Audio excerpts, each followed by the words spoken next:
There we go. Okay. So, yeah, very warm welcome, everybody, to our workshop today. Thank you for being here. Vicky has just said, unfortunately, before I hit record, so I'm just going to Oh, very quickly echo what she said about making yourself comfortable. So, if you wish to lie yourself down, close your eyes, have your camera on or off. If anything like that makes you feel a little bit more comfortable, then please feel free to do that. And this is being recorded and it will be shared. So, yeah, that's all I want to say about that. um, so let's get ourselves started. Okay, moving on to our next slide. Okay, so we would like to start with this quote by James Nestor, who is author of the book Breath. You might be able to see the little thumbnail of the book in the top right hand corner. It's a great book, highly recommended. I did it on audiobook during my own recovery because I was finding reading challenging, but the audiobook was really well done, actually, I found, and very accessible. And the quote, I shall read it out, but it's on the screen if you'd like to look at it. No matter what we eat, how much we exercise, how resilient our genes, how skinny or young or wise we are, none of it will matter unless we're breathing correctly. So the missing pillar in health is breath. It all starts there. So this is the foundation on which we're building our workshop. All those other things are important, but the breath is our foundation of health. So moving on, there's a definite crime against fashion theme in those pictures. I think you'll all agree. um, obviously, I like orange. yes, that's true. It's true. So I'm going to tell you very briefly about our mission and myself, and then I'm going to hand it over to Vicky, who will tell you about herself as well. So what we set out to do, we know what it's like to be on this recovery journey because we have both been there. And we know what it's like to try to do breathing exercises that aren't quite right for your body. So maybe it doesn't help, or maybe it makes you feel worse. And it's super, super challenging. Maybe someone says, oh, try breathing. Breathing's going to be really good for you. But that's totally overwhelming. You know, you Google breathing exercises or breath work, and like, where do you start? It's completely overwhelming. So, what our mission was to start out by teaching you the power of your breath in recovery and also a skill for life, but in a way that is appropriate for you. And I think that is the most important thing. It's got to work for you. Because if it doesn't, it's not going to help. So we're going to show you a little bit of that in this workshop today. We're going to tell you a little bit about breath. Most importantly, we're going to help you to experience it. We're going to show you a couple of breathing practices. And we're going to, as Vicky said, give you an opportunity to feedback and to ask questions at the end if you would like to. So, about me, instead of bio that you're not really interested in, what Vicky and I are going to do is tell you a little example each of what the breath has done for us in our recovery. So for me, the breath, the breath was the first thing that I found that helped. It was a tool that I could use, which gave me a tiny bit of control. And there was a lot of trial and error in that. I got it wrong more than I got it right to start with. But it helped me to see the wood for the trees. It gave me something. And it was then the foundation for all the other things that helped me to recover.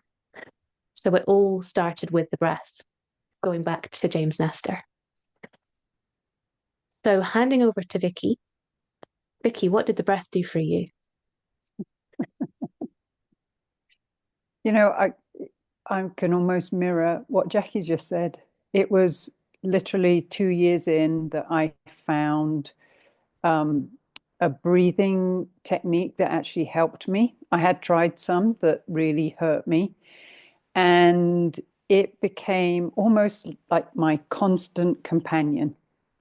And it was there for me on my good days, and it was there for me on my bad days. It literally was there all the time.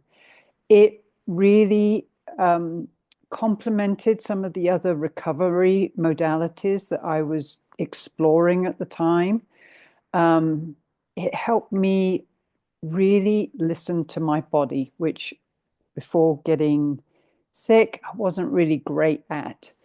And one of the really beneficial things that it did for me is it focused me on things that I could do because there was so much I couldn't. And breathing was one of the things I could do. Some of the breathing practices brought such an incredible sense of calm. And the game changer for me was breathing and sleep. Breathing and sleep. And it sounds so simple, but by learning to breathe for my body in the state that it was in, I was able to sleep so much better.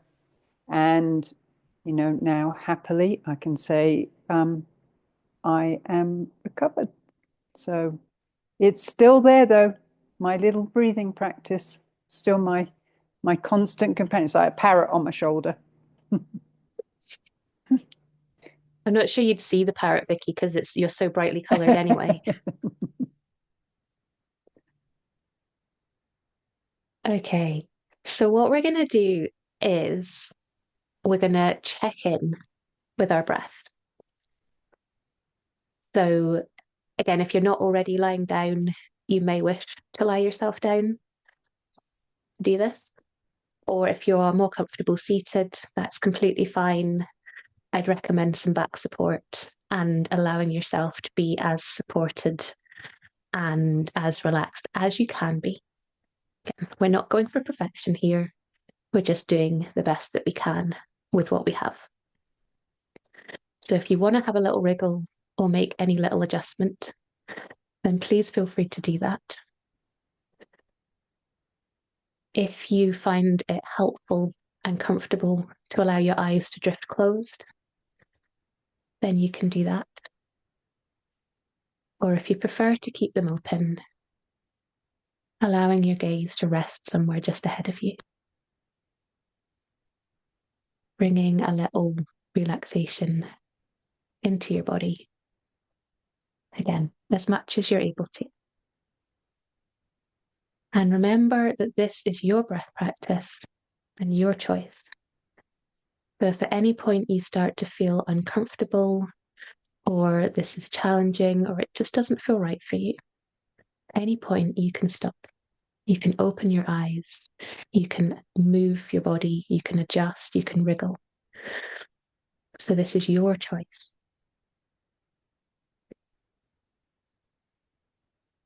So whenever you're able to, let's gently bring our attention to our breath. So the aim here is not to change anything, not to fix anything, not to judge what's happening or to think about what we should be doing. We're trying to observe and give space to what is happening. Again, remember at any point, you can open your eyes, you can take a step back, you can reach out for things around you if that's helpful. Do what you need to do. But bringing that attention to the breath and just noticing what's going on here. So, are you breathing through your mouth or your nose? Does it feel comfortable? Does it feel a little congested? Does it feel hot or cold? Does it feel relaxed? Does it feel tight or tense? Does it feel very stuck? So anything that shows up here is valid. We're just noticing. We're not trying to change anything, remember. So you might find that things do change, but we're not trying. We're allowing things to happen here. Trying to give space to what's happening. Maybe bringing a little of awareness down to our upper chest. Noticing any movement. Noticing any tightness, tension, other sensations there.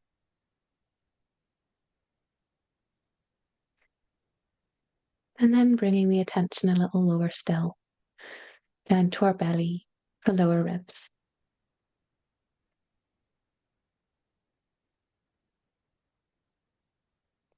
Noticing any movement, any sensations, maybe even any emotions that come up here. And give them space if you're able to.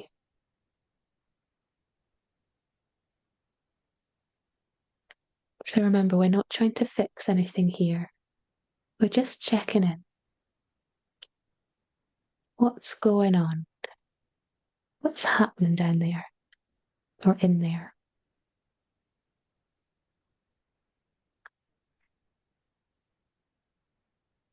So allowing yourself a couple more breaths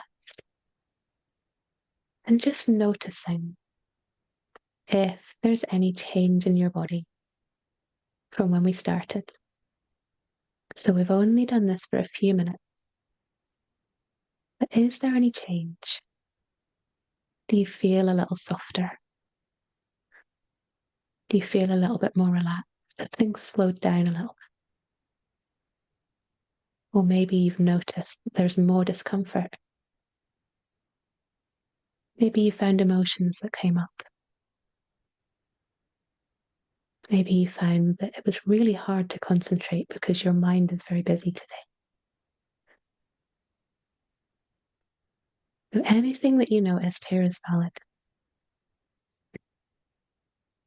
So you can stay here for longer if you'd like to. Or maybe you want to have a little wriggle, a yawn or a stretch as you gently come back into your space, taking as much time as you'd like to.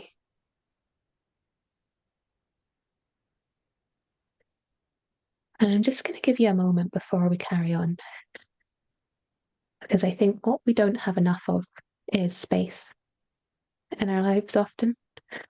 It's certainly the case for me. I'm so busy dashing from one thing to another that I forget to give myself space to be. And if anyone wants to share in the chat anything that they noticed, then please feel free to do that. It's always interesting to hear what showed up for you. But I'm always take your time. happy to share that. I notice when I breathe with Jackie, I just get a rush of saliva in my mouth, which is so, it's a it's a calming thing. So wanted to thank you for that, Jackie. Oh, you're welcome. I feel like there's a t-shirt there. Jackie gives me saliva. Okay, I should just stop talking. But as Vicky said, saliva is a sign that the body is relaxing. So if that is something that you experienced, then that's always a good sign for us to look for. All right. So I'm going to move on, but if you want to drop any observations or anything into the chat as we go, then please do that. There's no rush on that. Okay, so moving on for our next slide. Okay, this is me, isn't it? So this slide here, dysautonomia or dysfunction of the nervous system, It's a big, complicated, posh word that means the same thing. And this is when our nervous system, which is our body's regulation system, but also our body's alarm system, when the nervous system becomes a little bit wonky, a little bit dysfunctional, these are not an exhaustive list, but a lot of the things that go a little bit wrong. So, looking at this slide that just makes me feel chaotic, just looking at it, is quite a good visual representation of what you might be feeling in your body at certain times, or maybe even all the time. And I'm sure you can pick out quite a lot of things on there that you may have experienced as part of your journey. So, this is what happens when the autonomic nervous system gets disrupted. And the reason that this is very relevant to our breath is because the breath is the one thing on here that we can learn to have some control over. And if we learn to have some control over our breath, then it will start to have a knock-on effect on all of those things via our nervous system. So the breath is this incredibly powerful technique. And with great power comes great responsibility. So a powerful tool needs to be used in a way that supports us, needs to be used right. I hesitate to use the word right because as a recovering perfectionist, that definitely, I feel that. But it needs to be done in a way that supports you and your body. So, Vicky, I think this is over to you. This is over to me. So I'm going to just open up with a little bit of a statistic that 70% of 911 or 999 emergency calls are actually symptoms that have been made worse by dysfunctional breathing. So we're not alone here, but dysfunctional breathing is a breathing pattern that does not align with the body. So what we're actually doing is we're kind of poking the bear. We're not allowing the body that feeling of safety. And some of the things that we see with dysfunctional breathing, we get this high heart rate or palpitations, this fast upper chest breathing, breathing very hard, mouth breathing, a lot of sighing. Panic attacks are often due to dysfunctional breathing, high blood pressure, or some of the things that we don't really think about or connect, abnormally slow breathing. So actually forgetting to breathe or unintentional breath holding or what we call very slow breathing. It is not good for our body. So a breathing pattern that doesn't align with your body in its present state is a dysfunctional breath. And we see, as Jackie just showed us, there are so many symptoms, all from dysautonomia. But when we add in this dysfunctional breath, we're literally doing maybe the wrong exercise and it's not helping, again, the body feel safe. So this mouth breathing, chest breathing, over breathing, it's not going to help our body recover. It's not going to calm our body down.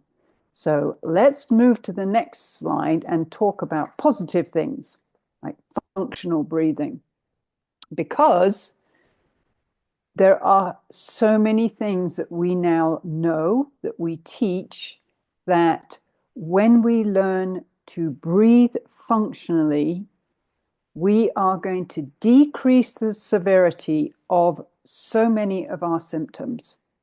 So breathing in a way that your body senses safety.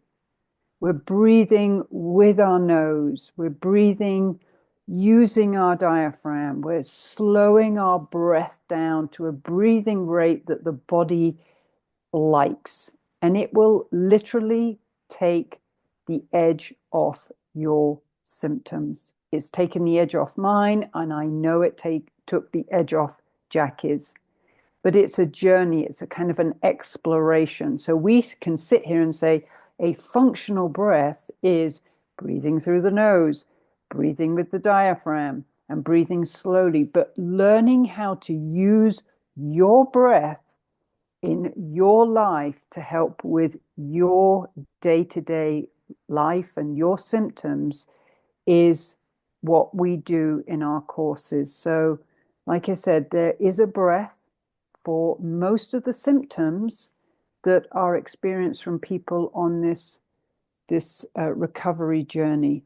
And we also teach these targeted breathing practices. So there's the functional breath, which is our day to day, our minute to minute breathing.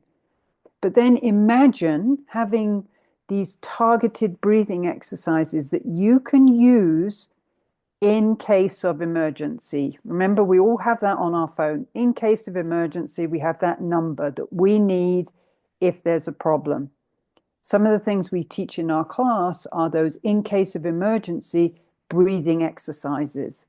And those are part of the functional breath, but they're targeted exercise just to take, again, the severity off your symptoms.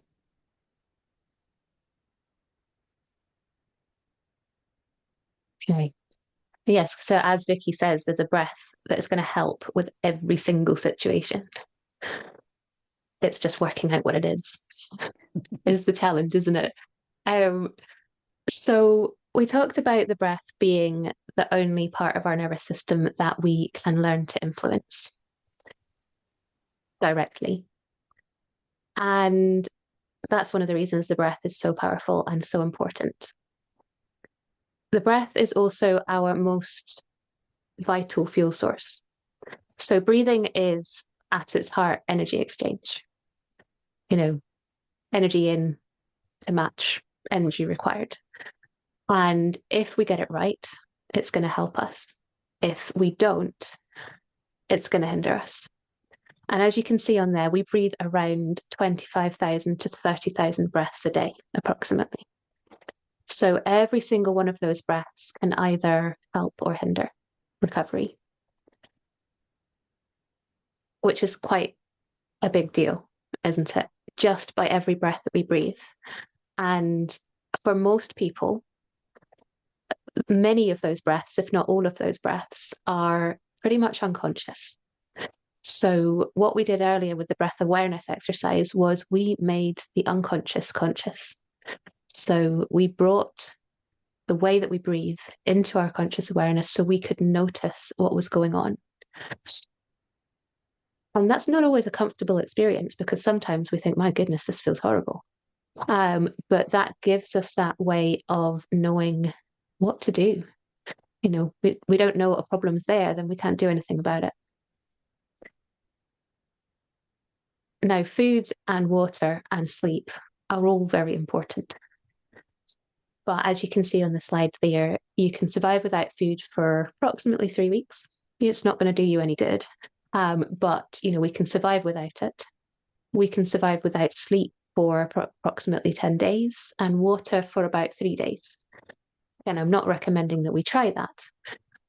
But without our breath, we can only survive a few minutes. So our breath is that super, super important, super critical fuel source in our body.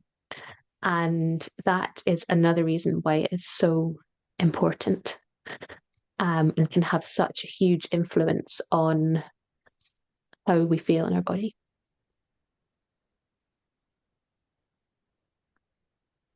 So, as Jackie just said, we can only survive a couple of minutes without our breath, but also by taking a couple of breaths, it is absolutely the quickest way that you can influence your body's biochemistry. So for us, we're looking at a way that we can influence our body's biochemistry that decreases our symptoms. And we see, as I experienced with Jackie's breath awareness, as soon as I focused on my breath, as soon as I brought myself into that moment, my saliva increased. My body's biochemistry just changed. You know, we see people breathing, and after a few seconds, their heart rate slows. After a few seconds, they feel warmness in their hands and feet. After a few seconds, they feel a little bit calmer. So your breath is literally the quickest way, quicker than water, quicker than medicine, quicker than movement. Your breath is the quickest way to influence your body's biochemistry, but it's also at your fingertips all the time. All the time it's there. And you can change your breath to suit your body in any moment. And that's what we're going to do now. We're going to go into another breathing practice. We're going to go on a breathing practice that uses my favorite muscle in the body, which is the diaphragm. And I'm going to invite you to get into that comfortable position that maybe you were in for Jackie's breath practice. So laying down, feeling supported by the ground. And if you're seated, just making sure you're relaxed and you're not holding tension in the body. And we're just going to go on a little bit of a discovery of where our diaphragm is first, so that you know what we're looking to do here. So the diaphragm is a muscle that sits right below your rib cage. And as we breathe, the diaphragm moves in rhythm with our breath. And one of the wonderful things, or many wonderful things about diaphragm breathing, is it strengthens our vagus nerve, gets air into the bottom of our lungs. It helps slows our breathing down, helps with backaches, helps with our digestion, and it stimulates that lymphatic drainage. So these are all some of the benefits of diaphragm breathing. So let's go ahead and get started. So if it feels good for you right now, you may close your eyes. And we're just going to bring our attention to our breath. So relaxing our jaw, relaxing our face as we inhale and exhale. Relax your eyes, your cheeks, and your shoulders. And relax your chest. And if it feels all right, you can put a little smile on your face.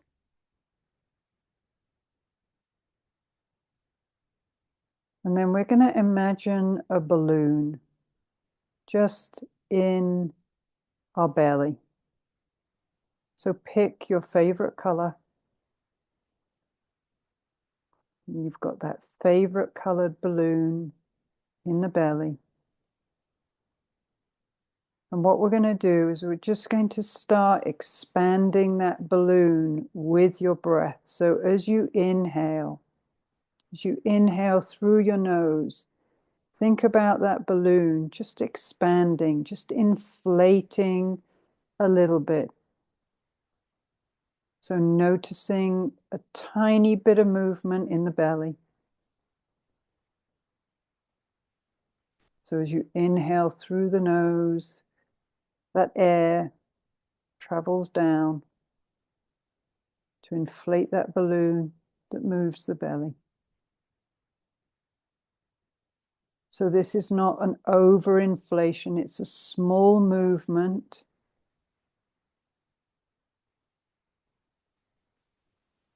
Just a small inflation of the balloon. And as you exhale, just allow the balloon to deflate. Allow the balloon just to let go and empty and relax the body on the exhale. So as you inhale, you're expanding the balloon, inflating the balloon with your breath. And as you exhale, just allow that balloon, just let go. So you're not changing the pace of your breath. You're just using that breath to inflate that balloon. A little rise in the belly on the inhale, a fall of the belly on the exhale.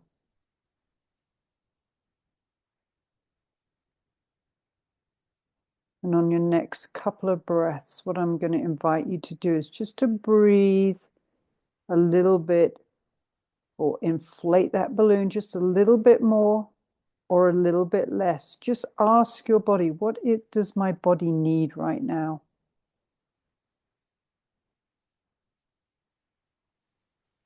So expanding on the inhale, relaxing, deflating on the exhale. Just in time with your breath. This is your practice. And now we're going to shift our attention to inflating that balloon horizontally. So often we start with a visualization that the belly is rising on the inhale and falling on the exhale. So now I'd like you to inflate your colorful balloon into your rib cage. Just noticing any small movements in the ribs or in the side of your body. You may want to put your hands down there. Our hands are wonderful feedback tools. And as you continue, inhale, expand, exhale, relax. Relax your face, relax your shoulders and your chest.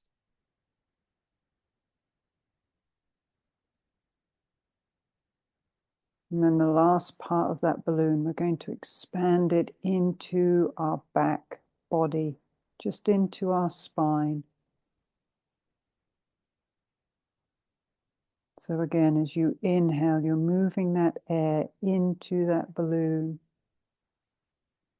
almost feeling that 360-degree expansion of the balloon. We've shifted our focus, not just to the front, not just to the side, but that expansion of the balloon. And exhale, just let go and relax.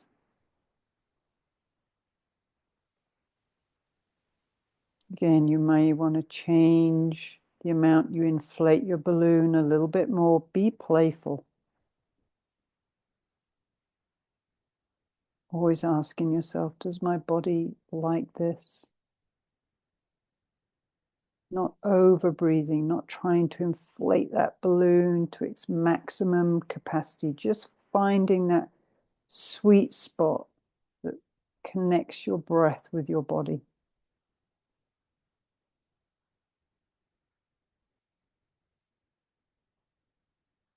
We'll stay here for another couple of breaths. Maybe putting your hands on another part of the belly. Again, feeling that expansion on the inhale. And the falling on the exhale, the softening of the belly on the exhale. Maybe the dropping of the ribs on the exhale.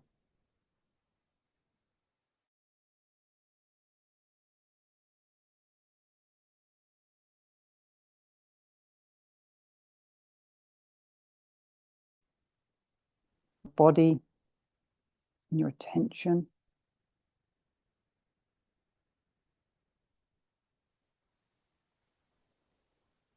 And then when you're ready, if your eyes are closed, And just bring your attention back to your normal breath. Have a little bit of a wiggle, so move into your body and just check in with what that told you about your body in this present moment.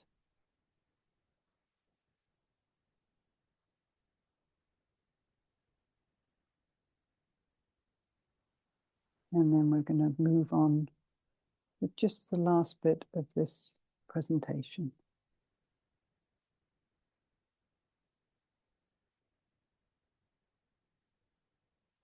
Oh, we are almost at the end.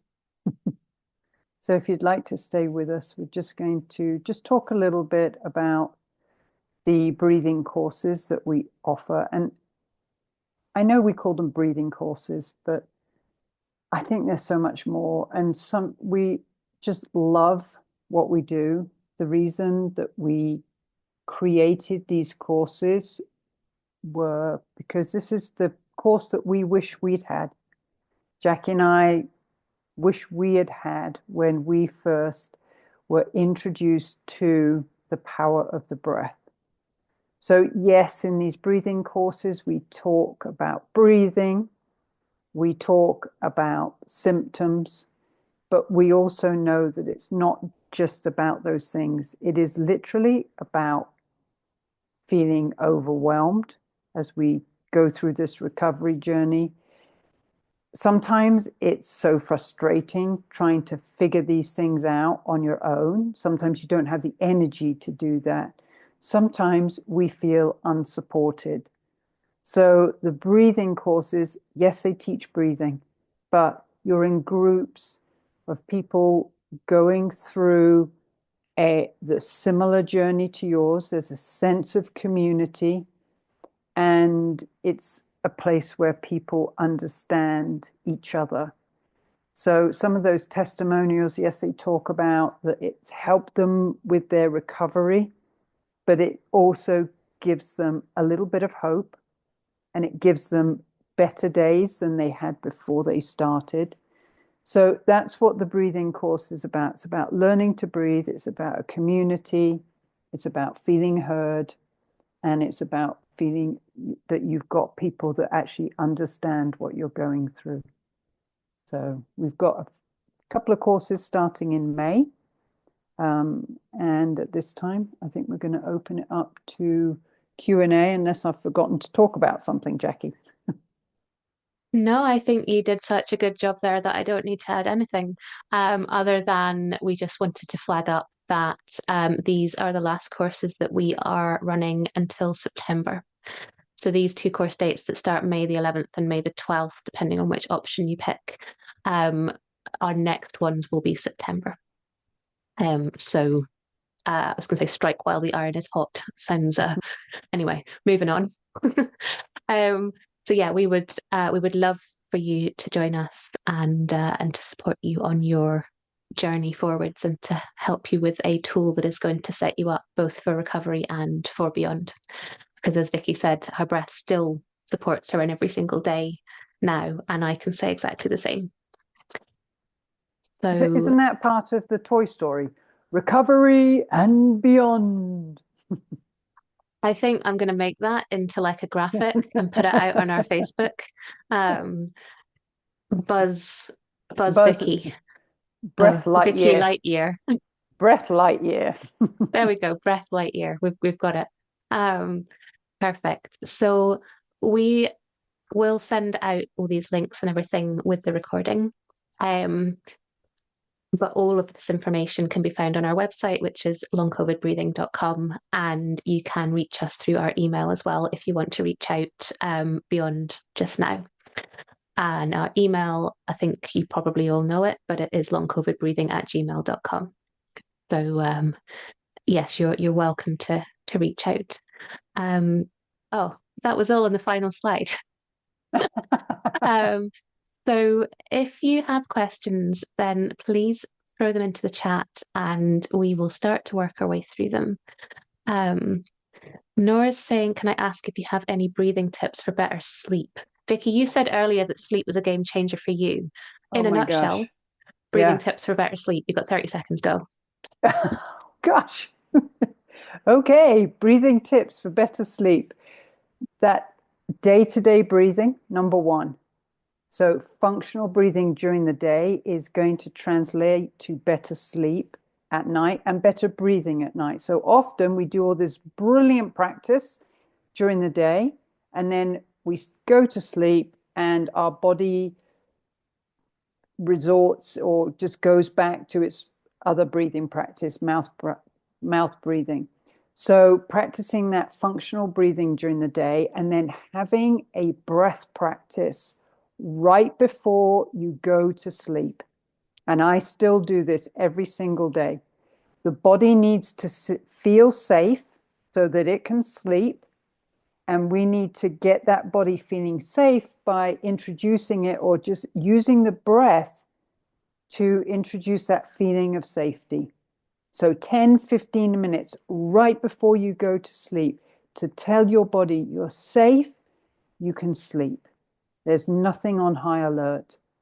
So just making your breath practice something that you do right before sleep is so important, Nora. So that is a great question. But like I said, that was an absolute game changer for me. And I do in my class, I know I do 2 sessions on sleep because I do think Yeah, it's so important. absolutely. Yes. Um, Thanks, Vicky. I thought you'd be the one to answer that one. Um, we've got a hand up. Shan, did you want to hop in with your question? Hi, thank you Hello. so much for that. I had a question on whether you think I would be suitable for the course.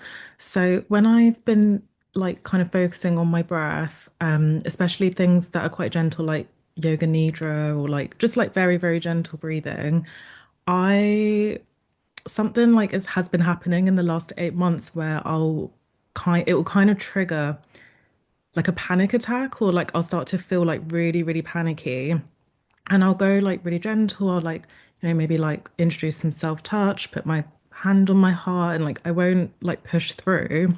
But it almost feels like, I don't know how to describe it, like almost like a PTSD response. And so I was just wondering, based on that, if you think that I would be like suitable to take this course. I'm Sounds going to like you have need an emergency Jackie. exercise. Yeah. Were you about to say the same thing, Vix? But I was going to say Jackie's going to handle this one, but I was going to say emergency technique. Yeah, yeah. I think, it's the right it's learning breathing exercises that have the potential to be appropriate. Um, and then it is learning how to tailor them to yourself and how to use them in each individual moment. So if you're feeling very activated, so a panic attack, for example, or something that feels a little bit like that, then, someone who says, oh, just calm your breath down, love, slow your breath down, you'll be fine. Has anyone ever said that to you? Because I definitely got that. And other than being one of the most patronizing things that anyone has ever said to me, it was also one of the least helpful. Because when you're in a super activated state, if you try to breathe much, much slower, get into your diaphragm, it actually makes things worse. So in that situation, it's saying, okay, what do I need in this moment? And as Vicky said earlier, there's a breath for that. Whereas if you're feeling, very relaxed, then something like diaphragm breathing is going to help keep you there. If you're feeling very shut down, then diaphragm breathing might feel too active.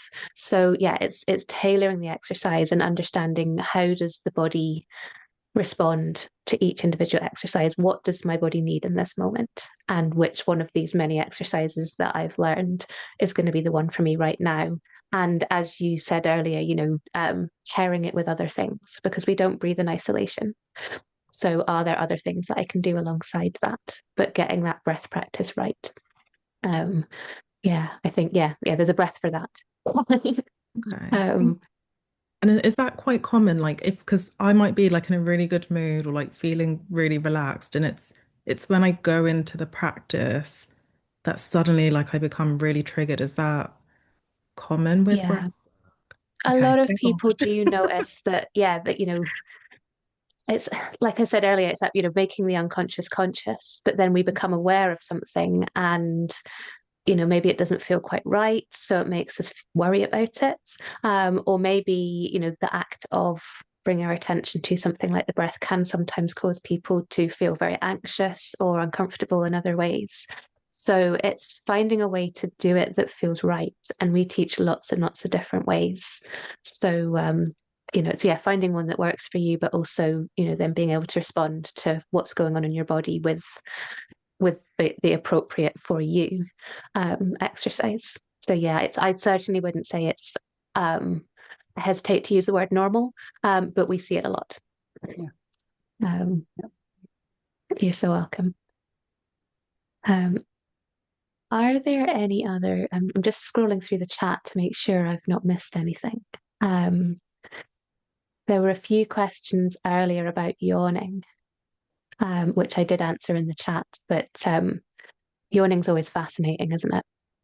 Because we're taught to look out for yawning as a sign of dysfunctional breathing, but yawning can also be a sign of regulation. So, like, how Yeah. does that work? So, yeah, if you are yawning, then I would pay attention to the context. What else is going on in your body? Are you sitting at your computer and you're stressed about an email and you're yawning? I'd say that's a sign of dysfunctional breathing. If you are lying down, your diaphragm's starting to shift, you're getting saliva in your mouth, and you let out a whopper of a yawn, that's a sign of moving into regulation. So yeah, context. Context is key. Yeah. Yeah. Was there anything else I missed, Vicky? I just had a little check and there weren't any others. It was yawning, sighing. Yeah. Sighing is often just not enough carbon dioxide. We talked about biochemistry, and people that sigh a lot often just need to introduce a little bit, and I'm going to say little bit more carbon dioxide, tiny, teeny bit, just very, very Yeah. gently into their body, because sighing is one of those things. Yes, it can be very down regulating. There is such thing as a physiological sigh that will just help the body to down regulate, but over sighing again shows us that we actually have a intolerance to the buildup of carbon dioxide, and that can gently be rectified by, there's a breath for that.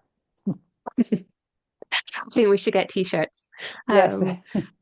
Yeah. Actually, But yeah, I do have a client right now who's in my course at the moment and is an oversighter, and we've helped them get just a couple of breathing, excuse me, practices to help with that. Yeah. And there's a really interesting the person in the chat that said, I've been told I sigh a lot. And like, it's important to become aware of our own body signals and what's going on in our own body. But it can be really helpful, for other people who maybe notice things that we don't. So if someone says, oh, you're yawning again, or you sigh all the time, or did you know you snore at night? Because, we can't be conscious of our breath while we're asleep. So other people's observations can also be really useful. Yeah, you can get people around you onto it as well.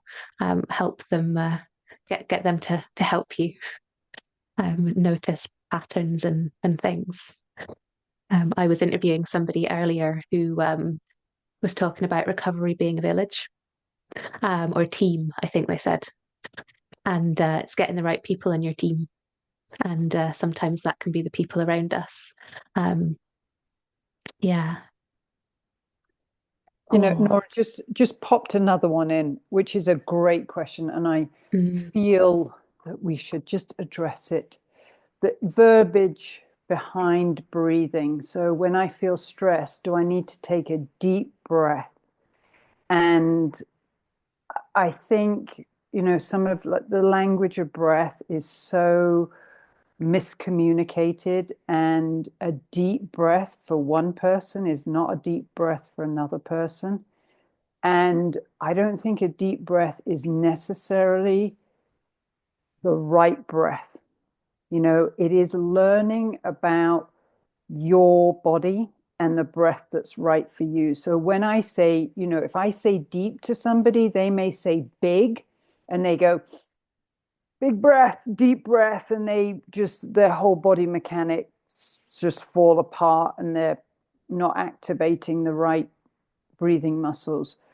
It is so individual, Nora, but deep, big. I would hesitate to use that language. I would say find the breath that's right for you. So, a slightly slower breath, yes. A breath where you're feeling the belly move just a little bit, yes. But deep, just be aware that that could mean that we're then over breathing. We're slowing our breathing down too much. So it literally is being aware of what's right for you. Yeah. I would also say, that feeling of being stressed is that kind of activation response. So if our breath is speeding up, then, yes, we want to activate our diaphragm, but it might feel really uncomfortable to try and do it. So you may find that an emergency exercise or something else may help initially at least. So again, it's working out what works for you. Um, yeah. Uh, Oh, there was a hand up, but I think you've just put that in the chat, haven't you, Shannon? Um, is how many hours of commitment is required outside the weekly live sessions? As much as you want. The classes are an hour's class twice a week. So we like to make it accessible. Depending on what's going on for you. So it's working in a breath practice to your life, you as an individual. So, it's a lot of it is bringing it into things you already do. It's taking a couple of minutes here and there. If I would never say to somebody, right, you've got homework, you need to go and do 20 minutes here and 20 minutes, if it's overwhelming, nobody's going to do it and you're not going to get any benefit. So yeah, I think it can be as little as much or as much as you have time for, and or as little or as much as your body can handle.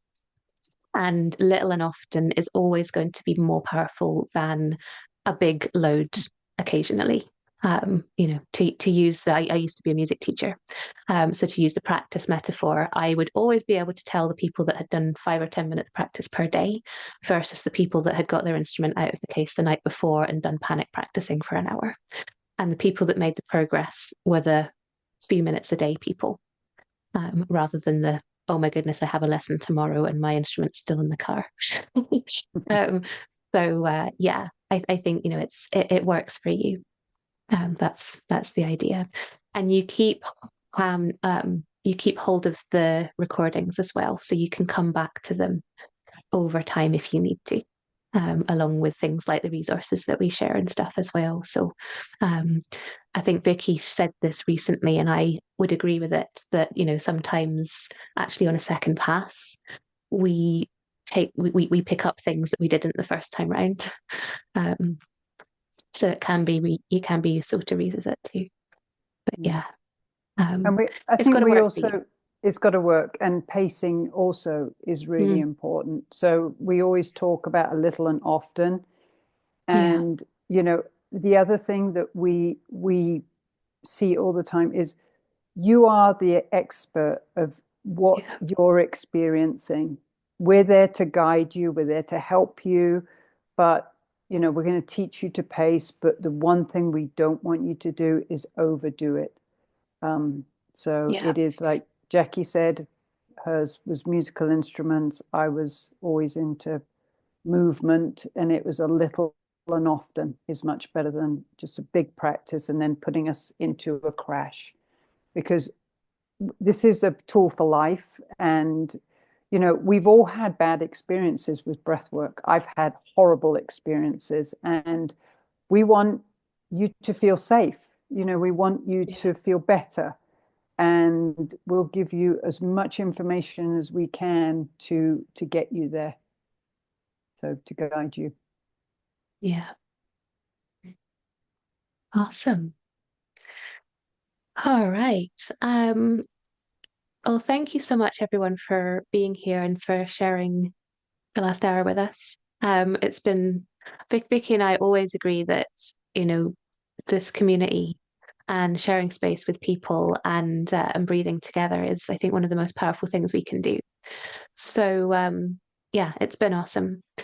If you have questions or anything that you think of after we've finished, then you can reach out to us and we will send this recording out along with the links that we've mentioned as soon as it's downloaded from my computer. And I will get that out to you. So And you the can come last back thing to is, this and watch it again if you want to. if you do have questions, next week I think I'm doing a live Q&A on You Facebook. are. So I always do this. I have a doctor's appointment and then I walk away and go, oh, I forgot to ask that. So if you think of that question next week, I'll be on Facebook Live. You can join me or you can reach Jackie and I via email. We're always happy to answer questions. So please feel free to access us. Absolutely. Okay, well, I hope you have a restful rest of day, whatever time of day it is for you. I'm going to go and put my baked potatoes in the oven. Um, I'm going and to eat rice. we will, yeah, connect with you another time. Thanks so much, everyone. Bye, guys. Thank you. Take care.